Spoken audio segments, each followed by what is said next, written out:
la sociologie, la psychologie, l'histoire, plein de choses différentes. Nous, aujourd'hui, on va se focaliser sur quelques-unes, donc plus précisément l'ethnographie, la sociologie, l'anthropologie. Et là, je voulais vous parler de quelques exemples déjà, hein, de comment se utiliser dans les entreprises. Donc, par exemple, vous avez la sociologie des pratiques de consommation pour savoir ce que les gens consomment, comment ils consomment, pourquoi ils consomment comme ça. On peut par exemple avoir des champs spécifiques sur les moins de 25 ans consomment peut-être plus quelque chose et les plus de 60 ans consomment peut-être plus autrement. C'est très utile évidemment en marketing. Vous avez de l'ethnographie des usages qui est un peu moins connue, en tout cas dans le monde de la distribution dont je parlais avant, mais vous avez, par exemple, quand on fait un logiciel, vous allez aller regarder avec votre utilisateur comment il se sert de votre logiciel pour tester avec lui quelle fonctionnalité il a besoin. Voilà, ça c'est vraiment de l'ethnographie des usages. Et l'anthropologie, c'est plus large, c'est une vision un peu plus 360 qui permet de capter les nouvelles tendances. Et par exemple, là, vous avez une photo avec les futurs espaces de travail. Celle-là me plaît beaucoup, elle me fait beaucoup rire. Donc, aujourd'hui, on va parler de tout ça. Alors, je voulais faire un petit retour pourquoi on parle de tout ça. Hein. Moi, je suis socio-anthropologue. Donc, ça veut simplement dire que j'ai fait un master de sociologie de l'économie et en particulier sur les organisations et les entreprises en France. Et puis un doctorat en anthropologie, donc en Chine, en particulier sur les communautés et le fonctionnement économique des communautés taoïstes, c'est-à-dire, on en parlera peut-être tout à l'heure, mais en tout cas, elles sont très innovantes. Pourquoi on est là? C'est parce que là-bas, finalement, j'ai découvert en Chine, donc j'ai découvert des réponses aux questions que je me posais en observant les organisations ici en France. Et donc, j'ai voulu aider les entreprises avec ce que j'avais découvert quand je suis revenue. Et notamment, par exemple, les méthodes des sciences sociales, en fait, dont on parlera tout à l'heure, rejoignent de grands principes comme dans le taoïsme, mais aussi comme par exemple dans la permaculture, que vous connaissez peut-être, qui en fait répondent aux problématiques que j'avais vues en France. Donc, c'est pour ça qu'aujourd'hui, on va particulièrement parler des outils en sciences sociales et comment et pourquoi on les utilise. Donc, d'abord, ces outils-là, ils permettent de mieux comprendre. Et c'est notre première partie parce qu'en fait, ce sera toujours la première étape de toute action qui sera bien menée.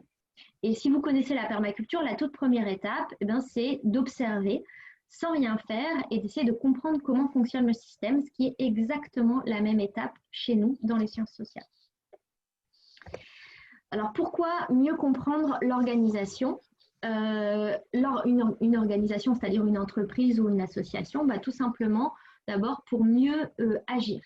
Dans ces temps de transformation, en ces temps d'évolution de la société très complexe et très rapide en plus. Et je sais que ça paraît évident qu'on commence par comprendre, et en fait, pas tant que ça, parce qu'il y a toujours, malheureusement, l'organisation n'est jamais telle qu'on l'imagine. Et en fait, vous allez toujours avoir un décalage, parce que on va considérer peut-être que ça, c'est ce qui existe, et finalement, ça ressemble plutôt à ça. Donc, il y a quand même une grosse marge, et finalement, on essaye d'agir sur le fonctionnement idéal que nous, on imagine, c'est-à-dire nos représentations de l'organisation, alors qu'en fait, il faudrait plutôt prendre en compte le fonctionnement réel pour pouvoir finalement aller vers quelque chose de plus idéal. Et puis ça, c'est que le début, c'est-à-dire que si on regarde vraiment à quoi ressemble une organisation, ça ressemble plutôt à ça, hein, l'iceberg, avec une partie visible de la culture, avec le vocabulaire, les postures ou les tons, ou aussi comment on s'habille, par exemple. Et finalement, tout ça, ça renvoie à des choses qui sont complètement immergées et finalement complètement inconscientes. Des croyances, des modèles de pensée et des procédures, évidemment, qui est la couche au milieu. Et ça paraît comme ça nous parle, mais finalement, en fait, on ne se rend pas compte de l'impact que peut avoir cette formation, enfin, ces couches qui sont immergées sur nos prises de décision. Et là, par exemple, j'avais un exemple j'ai discuté il n'y a pas longtemps avec quelqu'un sur une association de chasseurs. Donc, vous voyez, les chasseurs, effectivement, ils ont des croyances et des valeurs très fortes. La représentation d'eux-mêmes est très spécifique. Et une dame a postulé pour un poste de chargée de communication. Et c'est une femme, évidemment, donc seulement 2% de la population des chasseurs.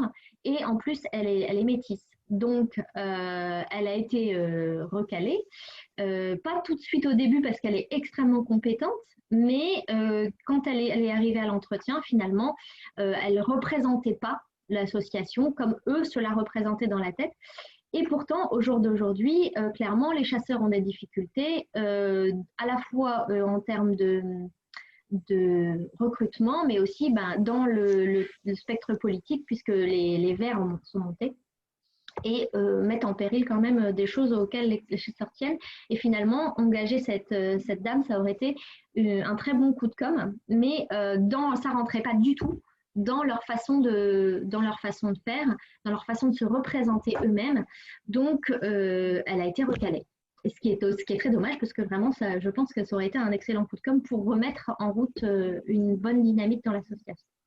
Donc, c'est juste pour vous dire à quel point on pense, comment on se représente nous-mêmes dans notre organisation, finalement, ça a des impacts et souvent pas toujours positifs.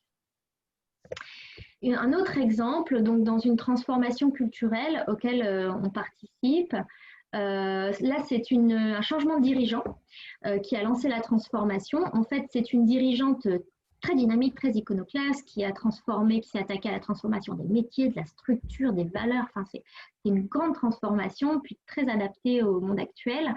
Et pourtant, en fait, on a eu une transformation hétérogène parce qu'on a souvent des services de l'entreprise qui sont plus progressistes et des services qui sont historiques et eux vont moins facilement se transformer. Donc, on arrive avec des services historiques qui sont encore dans la culture traditionnelle de l'entreprise alors que les services progressistes, eux, veulent la faire changer. Et finalement, des collaborateurs qui sont frustrés de ne pas pouvoir avancer plus vite et des collaborateurs de l'autre côté qui sont finalement qui sont angoissés de cette transformation. Donc nous, par exemple, là, c'est là qu'on intervient avec les sciences sociales, par exemple, pour diagnostiquer cette hétérogénéité culturelle, savoir où les freins se trouvent et comment on peut avancer. Donc là, on préconise des actions possibles et on va engager aussi le dialogue en emmenant les collaborateurs avec nous dans l'étude. Et ça, on en parlera dans la prochaine un peu plus tard dans le webinaire. Je voulais aussi vous parler de comprendre, c'est aussi comprendre l'environnement. Alors clairement, ne pas comprendre l'environnement, finalement, c'est assez dangereux parfois pour la survie de l'organisation. On n'y pense pas forcément toujours, mais là, par exemple, j'ai trouvé, enfin, je me suis dit qu'un bon exemple, c'était la mode, l'industrie de la mode qui n'a pas forcément vu venir toutes les évolutions. Et j'en discutais il y a 1 an de ça avec des responsables informatiques d'une grande chaîne de vêtements qui essayaient de faire passer l'idée d'une mode plus éthique, plus responsable, plus slow fashion, comme c'est un peu plus à la mode maintenant. Et en fait, il y a 1 an, personne ne voulait rien entendre. Et finalement, c'est assez dommage parce que si on peut un peu essayer d'anticiper et capter les nouvelles tendances, on peut s'adapter beaucoup plus facilement et les sciences sociales le permettent très bien. Pour juste un petit quiz, du coup, par exemple dans la pub, on voit souvent en ce moment des choses sur être vertueux. ils veulent tous être plus vertueux finalement, éthique, local, biologique. On va essayer c'est un peu la course à la vertu. Et bon, je me dis que finalement, ça peut pas aller beaucoup plus loin parce que si on est plus vertueux que vertueux, ça fait un peu Coluche en étant, enfin, qui se moque du plus blanc que blanc. Mais du coup, je me demandais, est-ce que vous avez des idées sur ce que pourrait être la prochaine tendance marketing après cette histoire de vertu? Si vous avez des petites idées, n'hésitez pas à les mettre dans la, dans la conversation, répondre un petit peu, voir ce que vous en pensez, ça m'intéresse. On verra peut-être après. Moi, en tout cas, ce qui me semble intéressant après, c'est qu'effectivement, je pense que quand on peut plus être plus vertueux que vertueux, on s'intéresse au système, ce qui est déjà, il y a déjà quand même des signes assez forts dans certains milieux sur, par exemple, la permaculture ou l'économie circulaire. Mais je pense que après être vertueux pour l'environnement ou la santé ou des choses comme ça, on va essayer d'être dans un système vertueux, c'est-à-dire être en synergie avec les autres. Et donc, pour ceux qui connaissent ces tendances-là, dans certains milieux, c'est déjà à la mode et je suis sûre que les prochaines pubs nous rabattront les oreilles là-dessus. La suite, c'est comprendre finalement les clients. Pour moi, une bonne partie de mon métier, c'est aider mes clients à moi à comprendre leurs clients pour les fidéliser.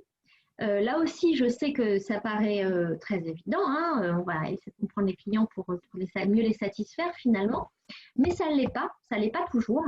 Par exemple, quand on parle de création de communauté, donc à quoi vous pensez quand je vous dis communauté de clients? Essayez d'imaginer, de voir l'image. Bon, est-ce que c'était proche de ça? C'est l'idée en général qui est dans beaucoup d'entreprises en tout cas. Pour moi, une communauté client, c'est plus ça. En fait, ça, c'est un rassemblement Harley-Davidson. Donc, Harley-Davidson s'appuie sur une communauté qui est déjà énorme parmi leurs clients. Et ils ont réussi à trouver une synergie comme ça avec leur communauté de clients. Et qui est finalement pas digitale. Hein. Donc, c'est un peu pour casser les codes. Et pour introduire l'exemple d'après, parce que je suis arrivée dans une entreprise où ils ont voulu créer une communauté qui était par une page Facebook. Et parce que ça avait bien marché sur une autre communauté, enfin sur un autre segment de clientèle, et donc ils se sont dit sur ce segment-là, on va faire ça pareil. Et finalement, quand on a fait, nous, on est allé intervenir, on a fait un groupe de diagnostic communication, c'est-à-dire qu'on les a mis avec des gens à qui ils voulaient s'adresser. Donc, leur population cible était là pour discuter de leurs préoccupations, de ce qu'ils pensent, de comment ils vivent le monde. Et à ce moment-là, en fait, les responsables communication se sont rendus compte que la page Facebook, ce n'était pas vraiment une bonne idée puisque la population n'utilisait pas Facebook de cette manière-là. Et en plus, le ton qu'ils utilisaient sur leur page Facebook était totalement décalé par rapport à leurs préoccupations quotidiennes. Donc, c'était un peu à côté. Pourtant, ils ont fait ce que tout le monde imagine faire, hein, tout le monde conseille de faire. Donc, c'est vrai qu'il faut réfléchir si la communication est bien adaptée et finalement comprendre les clients pour les satisfaire et les fidéliser, ce n'est pas aussi simple qu'on l'imagine. Donc, pour résumer, finalement, pour moi, comprendre, c'est quand même la clé pour engager les clients, mais en créant de meilleurs services et produits, en ciblant mieux le marché et puis en fidélisant aussi par exemple, la conception d'expérience. Hein, parce qu'en fait, les sciences humaines, les sciences sociales en particulier, sont la base du design thinking, des personas et de la conception d'expériences collaborateurs ou clients. Je vous avais certainement entendu tous ces mots-là. Qui sont très à la mode et en fait on oublie souvent qu'à la base de tout ça, les sciences sociales, ce sont les outils de sciences sociales qu'on utilise. Je peux dire quelque chose, Marjorie? Oui, bien sûr. Je ne sais pas si tout le monde sait ce que c'est un persona. Alors oui, alors les personas en marketing, en fait, on va créer un personnage client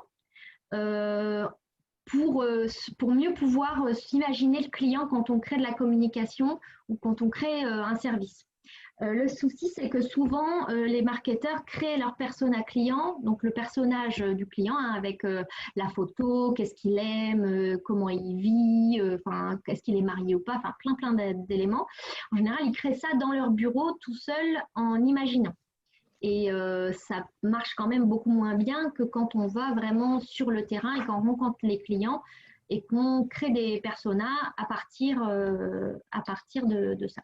Est-ce que je réponds à ta question? Oui, tout à fait. Merci. Donc voilà. Et en fait, tout ça, finalement, pour moi, c'est une manière de mieux engager les clients parce que finalement, cette histoire de communauté, c'est aussi la question de l'engagement. Et c'est ma deuxième partie. Parce que finalement, tous ces outils-là, ça permet de mieux engager. D'abord, mieux engager les parties prenantes, par exemple. Dans la RSE, c'est quand même quelque chose de très important. Et là, sur l'engagement des parties prenantes, on a eu des clés parce qu'on peut mieux les comprendre, c'est-à-dire on va pouvoir analyser leur positionnement dans l'environnement, on va pouvoir comprendre quels sont leurs intérêts, quels sont leurs enjeux stratégiques.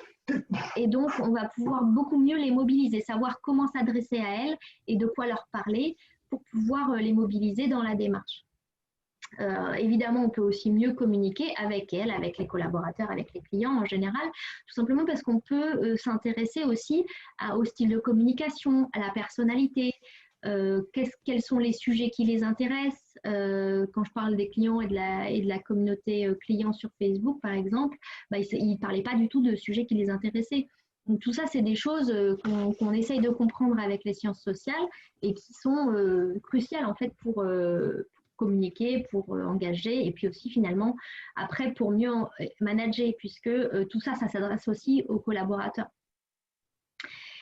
Et justement, on parle des collaborateurs. Pour eux, finalement, on est quand même dans un monde assez complexe et il y a une perte de sens qui est assez importante. Bon, après, il y a d'autres difficultés, mais dans les organisations où on est arrivé, on observe quand même souvent que il y a soit ça peut être simplement un manque de prise d'initiative ou de baisse de productivité parce que les gens ne savent plus trop où ils en sont, ne savent plus comment faire. Donc, c'est un mal-être, de la dépression, un désengagement, mais tout simplement parce que c'est difficile aujourd'hui de maîtriser l'environnement et de bien comprendre à quoi est lié notre travail, quoi. Donc, nous, quand on a vu ça, effectivement, on a même créé un service, en fait, qui s'appelle l'étude collaborative, où on emmène les collaborateurs avec nous sur le terrain. Et donc, on les forme d'abord aux outils. Ensuite, on les amène avec nous sur le terrain, c'est-à-dire on va rencontrer les clients, les utilisateurs, on les aide à les chercher, à les creuser pour comprendre ce qui se passe dans la tête de leurs utilisateurs et puis comprendre comment ils vivent le service, le produit, qui ils sont, pourquoi ils apprécient, enfin plein de choses. On les a formés avant, donc évidemment aux méthodes d'écoute, d'observation, d'analyse pour qu'ils aient des clés qui ne soient pas perdus. Et puis après, on analyse tous ensemble avec la richesse de points de vue de plein de collaborateurs. Donc c'est très complémentaire. Et avec cette nouvelle connaissance qui est co-construite, en fait, ils peuvent réinventer leurs services, leurs produits, leur communication, leur processus. Ça peut être plein de choses différentes, mais simplement, eux, ils ont la base grâce à cette démarche-là. Pour finir, je voulais aussi vous parler un petit peu de vous, hein, parce qu'il n'y a pas que les collaborateurs en général, on peut aussi faire des choses nous-mêmes. Donc, on peut améliorer nous-mêmes notre compréhension aussi de l'organisation en écoutant et en observant. Alors là, je vous ai mis une petite phrase de Dale Carnegie, hein, donc, qui dit effectivement qu'il faut écouter 2 fois plus que vous ne parlez. Et en fait, lui, il dit que c'est parce que ça rend effectivement plus aimable pour les autres. Hein. Les autres nous trouvent plus aimables et plus sympathiques. Mais en fait, ça permet aussi d'abord de valoriser les autres. hein, donner de l'attention et finalement reconnaître l'autre dans ce qu'il est. Ça permet de mettre une relation en place qui va vous ouvrir des portes. Mais franchement, nous, quand on fait des entretiens, on obtient des informations. Ben, les gens nous racontent leurs secrets, là, clairement. On n'en a pas forcément besoin, puis c'est tout à fait confidentiel. Mais par contre, on sait que l'information qu'on recueille va très en profondeur dans ce que la personne vit. Donc, ce qu'on va pouvoir retirer comme valeur dans le service ou dans la communication qu'on va lui transmettre est complètement différent que de si on fait juste un questionnaire, par exemple. Donc, je peux vous dire clairement que écouter les autres et s'intéresser à eux, ça débloque des choses. Effectivement, c'est sans les juger, hein, il faut vraiment essayer de les comprendre. Et pourquoi. Et donc là, on va pouvoir arriver à quelque chose dans le sens de pourquoi ils agissent, quels sont leurs intérêts. Et du coup, comment leur parler si on veut les intéresser à un sujet ou comment leur présenter les choses. Par exemple, là, il y a une entreprise qui voulait organiser un événement, les faire venir un groupe de gens, ils voulaient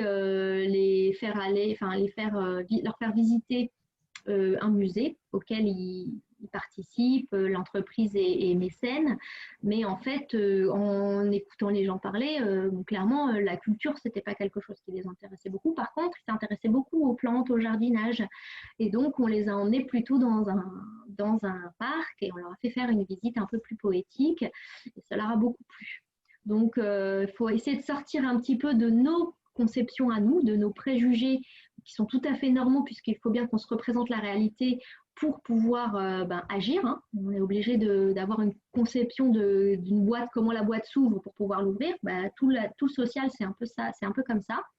Mais il faut pouvoir en sortir si on veut pouvoir vraiment écouter l'autre et lui donner ce qu'il a envie, le satisfaire ou l'intéresser à notre démarche, l'engager. Il faut sortir finalement un peu de nous-mêmes. Et c'est ça que les sciences sociales permettent. Donc, du coup, je voulais finir sur quelques astuces pour pas vous laisser comme ça, donner quelques petits points d'intérêt. Donc, on dit toujours le silence est d'or, mais croyez-moi, c'est vraiment la règle qui me semble importante, puisqu'on va facilement couper la parole pour donner notre avis, on va facilement juger la personne et finalement rester dans le silence et écouter la personne, et même parfois 30 secondes après qu'elle ait fini de parler, finalement, si on laisse un silence, elle va reprendre sur quelque chose d'autre. Et quand on fait un entretien où on essaye de pouvoir comprendre comment la personne pense et comment elle agit, pourquoi elle agit comme ça, tout ça, c'est des choses qui n'arriveront pas évidemment, si on parle à sa place, en fait. Et ça, finalement, le silence est d'or, c'est une règle qu'on peut appliquer dans tous les domaines de la vie, je pense, pas seulement professionnel. Alors, ne pas juger et ne pas donner son avis, évidemment, mais ne pas juger, c'est pas facile. Et en même temps, c'est vraiment très important parce que si on projette ce que nous, on pense sur ce que l'autre dit, finalement, on ne comprend pas ce que lui donne comme sens à ce qu'il fait ou à ce qu'il pense. On comprend seulement ce que nous, on veut en penser. Et du coup, on n'a pas accès à l'autre. Et c'est ça aussi qui fait qu'on va lui donner quelque chose qui ne lui intéresse pas forcément, ou on ne va pas réussir à l'engager parce que finalement, nous, on est dans notre façon de penser et on ne peut pas aller le chercher là où il est, lui. Intéressez-vous aux gens en posant des questions. Il ne faut pas seulement écouter, il faut aussi aller creuser un peu. Soyez curieux de leur vie, rebondissez sur ce qu'ils disent en demandant un petit peu plus précisément. Et vous allez voir que les gens racontent beaucoup de choses. Et en fait, moi, par exemple, pour créer ce webinaire, donner des exemples, je ne me pose pas seulement sur des exemples de moi, de ce que j'ai fait, mais aussi dans des discussions où les gens m'ont raconté des choses. Finalement, ça me donne du grain à moudre aussi pour moi réfléchir et créer des nouvelles choses. Et puis, n'hésitez pas à aller sur le terrain pour voir et écouter par vous-même. Et là, je vais vous donner une petite anecdote qui m'a fait beaucoup rire. Et pareil, c'est pas dans mon exercice à moi d'activité, mais c'est quelqu'un de proche. J'espère que ça va vous faire rire. En fait, c'est quelqu'un qui n'est pas du tout dans les sciences sociales. C'est quelqu'un qui s'occupe de l'informatique pour de la logistique dans une grande chaîne de distribution. Et avec ceux avec qui il travaille dans ces projets, il devait compter le nombre d'articles, évidemment, hein, pour savoir combien on achète, combien a été vendu, combien on achète. Et ils n'arrivaient jamais à se mettre d'accord sur le nombre d'articles dans un camion. Chacun avait son nombre d'articles par carton, par palette, par camion. Enfin, c'était très compliqué. Finalement, personne n'était jamais d'accord avec les chiffres qu'ils avaient par informatique. Donc, il a dit, écoutez, prochaine réunion, on va dans l'entrepôt. Donc, il leur a donné rendez-vous sur les docks devant le camion. Et puis, il leur a dit, voilà, maintenant, on va compter. Donc, ils ont compté. Donc, personne... aucun des interlocuteurs n'avait raison, évidemment, sur le nombre d'articles, parce qu'en plus, c'était pas, ils avaient oublié une mesure, en fait. C'était pas seulement des articles, des cartons, des palettes. Il y avait parfois d'autres mesures qui étaient un peu dans le camion, comme ça, un sac plastique qui était dans le camion. Et ça, c'était pas compté. Vous voyez, il faut toujours aller sur le terrain, quel que soit le métier, pour voir, écouter et peut-être compter aussi par vous-même. Et donc, maintenant, c'est à votre tour un peu. Je voulais vous demander qui vous souhaitez mieux engager ou qu'est-ce que vous souhaitez mieux comprendre dans votre organisation. Et j'aimerais bien qu'on en parle si ça vous intéresse, si vous avez envie de discuter, que ce soit par le chat ou même en direct, avec grand plaisir. Et puis, merci de m'avoir écouté. Moi, ça me fait très plaisir de partager. J'espère que ça vous a plu aussi. Et je vous laisse si jamais ça vous intéresse d'aller un peu plus loin, vous aurez mes coordonnées sans souci et vous pouvez me trouver sur LinkedIn aussi. Donc, merci beaucoup. Alors, Marjorie, je t'invite à mettre tes coordonnées sur le chat si les gens veulent reprendre contact avec toi plus tard. J'ai mis également le nom de mon site si les personnes sont intéressées par la plateforme digitale Oikos Impact. Maintenant, on peut continuer via des questions pour les personnes qui le souhaitent. Dans ce cas-là, les personnes peuvent le faire, comme disait Marjorie, soit en chat, soit en activant leur micro. Je vais juste préciser qu'on enregistre le webinaire pour lui permettre d'être rediffusé, pour le mettre sur notre banque de données. Donc, juste pour que vous le sachiez, maintenant, c'est à vous de parler ou d'écrire comme vous le sentez si vous avez des questions. Je te redonne la main, Marjorie. Oui, donc est-ce que vous souhaitez peut-être activer vos micros et discuter un peu si vous avez des questions? Parce qu'il n'y a pas de questions sur le chat pour l'instant. Non. Moi, j'en avais une, Marjorie. Quand tu parlais tout à l'heure de la communication, en fait, tu parlais du fond et de la forme. De la communication, alors c'est les deux en fait. L'exemple de la création de communauté sur Facebook, c'est très parlant parce que c'est à la fois la forme qui fonctionne pas, parce que clairement eux c'est pas ça qu'ils avaient besoin. D'ailleurs après quand on a fait l'étude, en fait ce qui était intéressant pour eux c'était plutôt un podcast.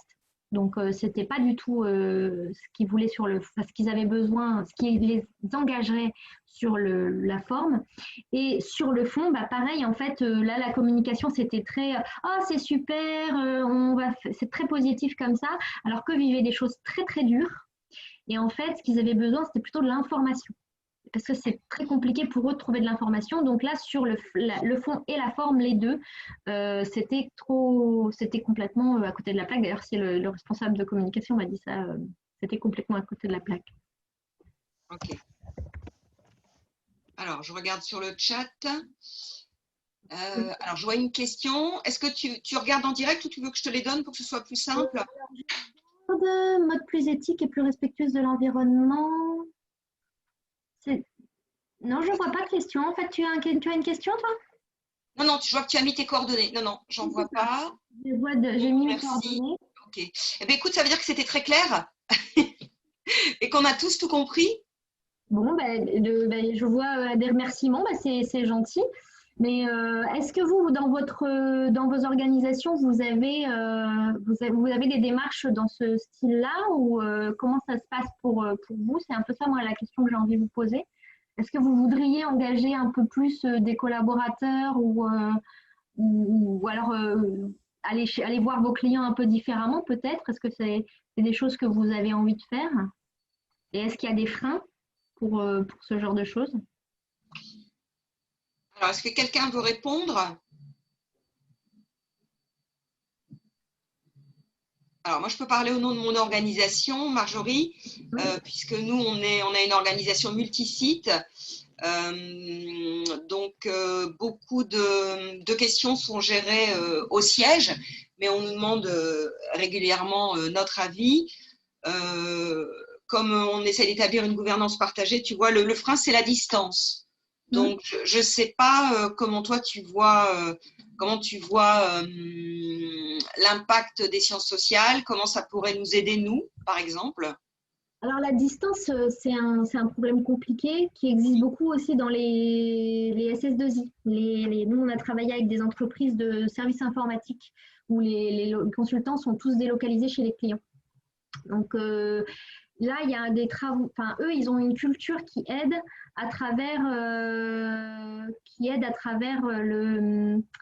les outils informatiques. Ils ont une culture du partage par l'informatique, par des chats. C'est des gens qui travaillent beaucoup par de la collaboration informatique. Hein, par exemple, vous connaissez peut-être les cultures de l'open source. Donc là, l'open source, c'est des gens qui travaillent beaucoup sur l'informatique et qui donc vont par des outils, vont avoir des façons de communiquer qui sont très instantanées finalement et qui vont presque enfin comment dire, j'arrive pas qui vont presque faire de l'instantané en direct. Donc il n'y a plus la distance parce que souvent on parle à travers les emails. Donc forcément c'est à distance.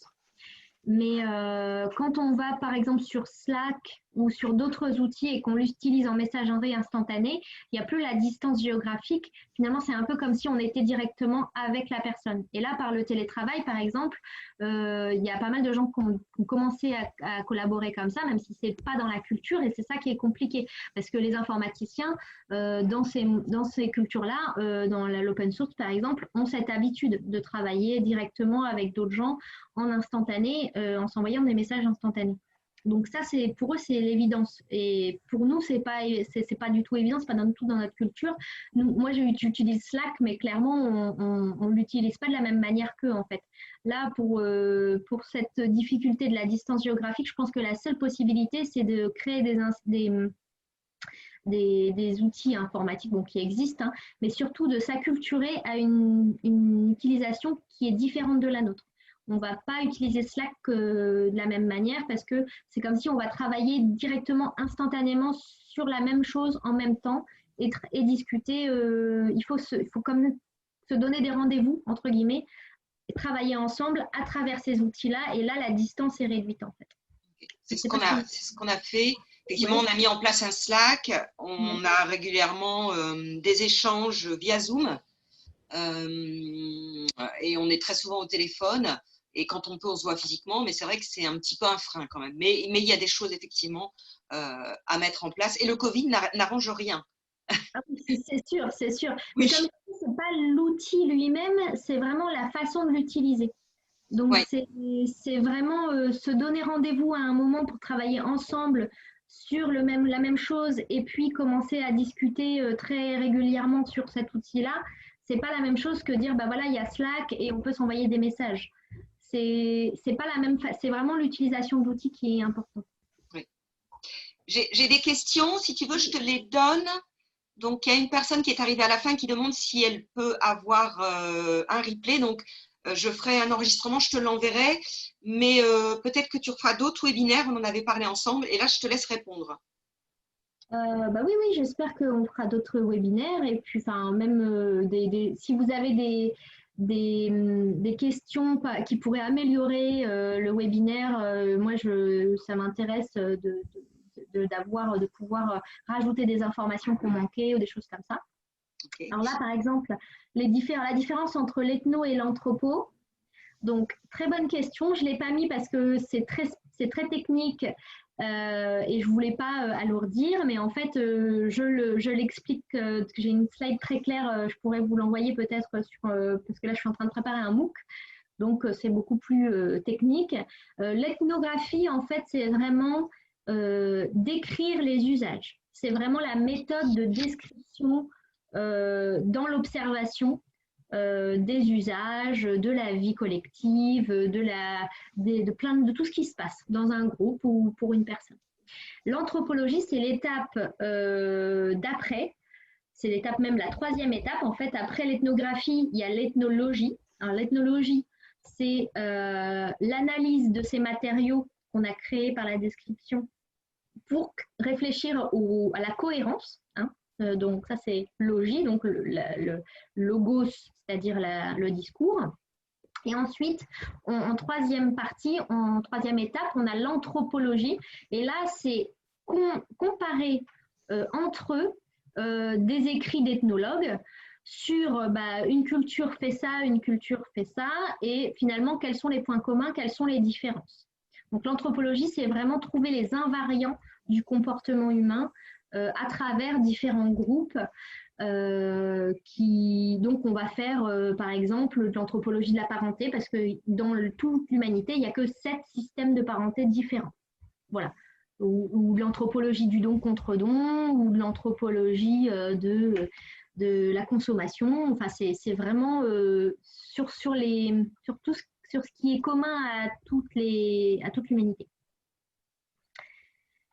Et alors, après la question d'après, j'espère que je réponds à vos questions. Vous me dites hein, si c'est pas suffisamment clair. Alors, je suis consultant informatique en tant que facilitateur technique. Le recours à l'outil informatique biaise souvent la réponse aux besoins, car la technique supplante l'analyse du besoin. Ça, complètement d'accord. Je pense, là, je suis en train de créer un MOOC pour chef de projet. Hein, donc, outils de l'ethnographie pour chef de projet. Donc, complètement d'accord. L'analyse du besoin, écouter son utilisateur, observer son utilisateur, c'est la base.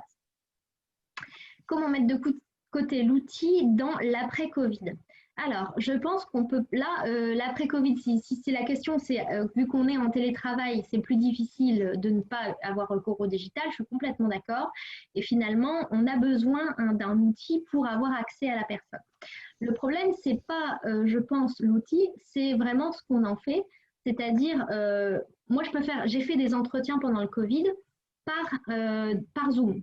Et ça ne m'a pas empêché d'avoir accès à la personne de l'autre côté. C'est juste que ça demande plus de concentration et d'aller vers l'autre et d'écoute très concentrée, très active,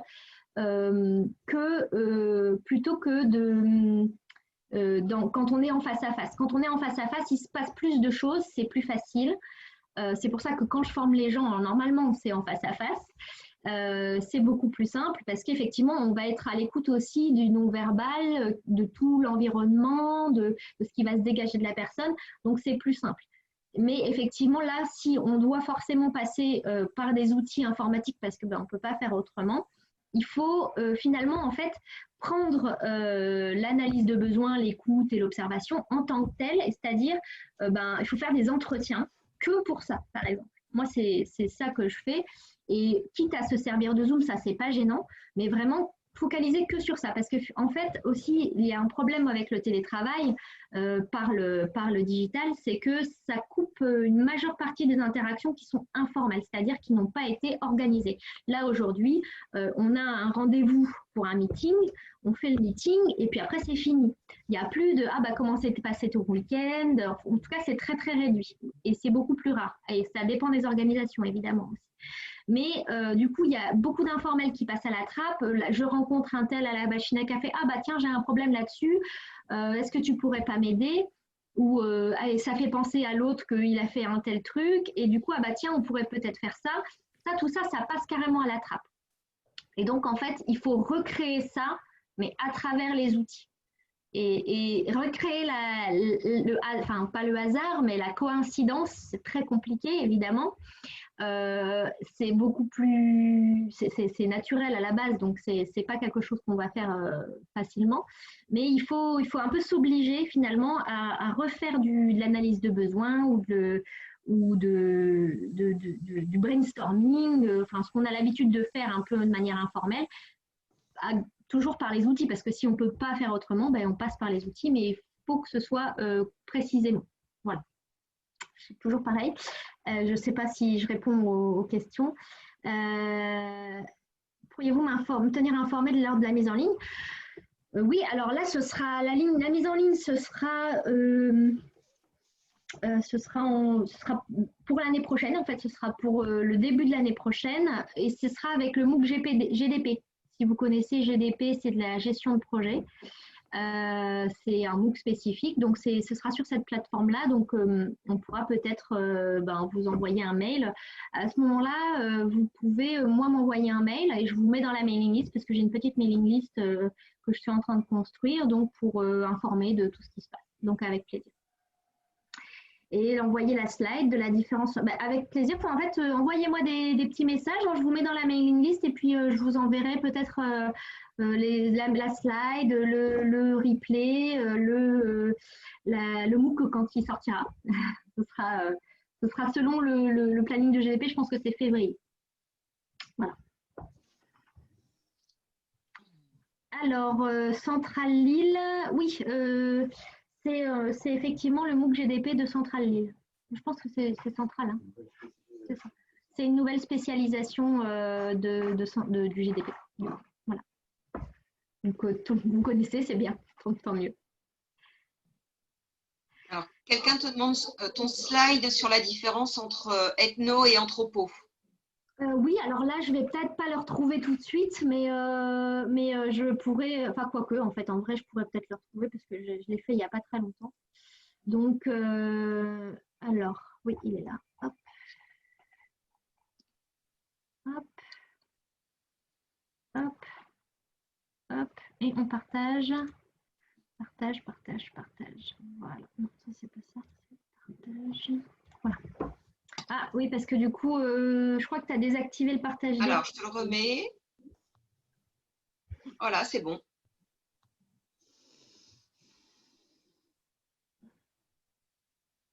Voilà. Là, vous avez l'ethnographie qui est l'écriture ou la description de la vie d'un groupe. Alors, moi, comme je suis ethnologue, effectivement, c'est toujours un groupe, mais on utilise l'ethnographie pour faire des tests utilisateurs, des choses comme ça. Sociologie, c'est plutôt l'étude des questions de société. Mais là, c'est dans nos sociétés à nous, en fait. Hein, c'est ça la différence entre l'ethnologie et la sociologie.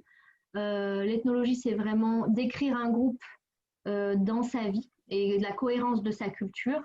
La sociologie, c'est dans nos sociétés à nous, étudier une question, par exemple le rapport homme-femme dans les entreprises, voilà, et on va aller dans plusieurs entreprises, peut-être sur un seul secteur, parce que faut quand même ça fait quand même déjà du travail, et on va étudier cette question-là. Donc c'est un petit peu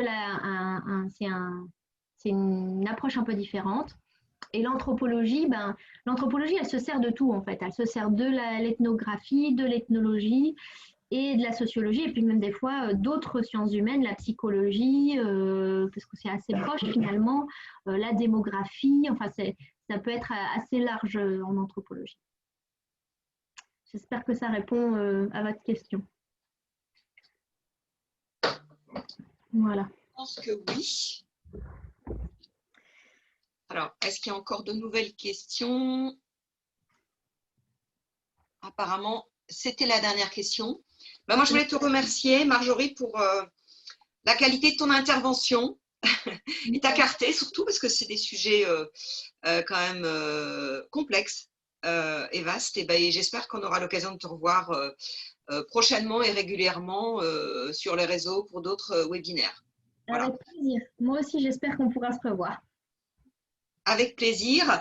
Merci pour votre participation. Donc, j'enverrai le replay à Marjorie qui a dû mettre tu as mis tes coordonnées sur le chat, Marjorie? Oui, tout à fait. voilà, avec comment te joindre. Voilà. Ben, merci à tous. S'il n'y a pas d'autres questions, on va s'arrêter là, si tu es d'accord, Marjorie. Tout à fait. Voilà. Merci À à vous. bientôt. Portez-vous bien et prenez soin de vous.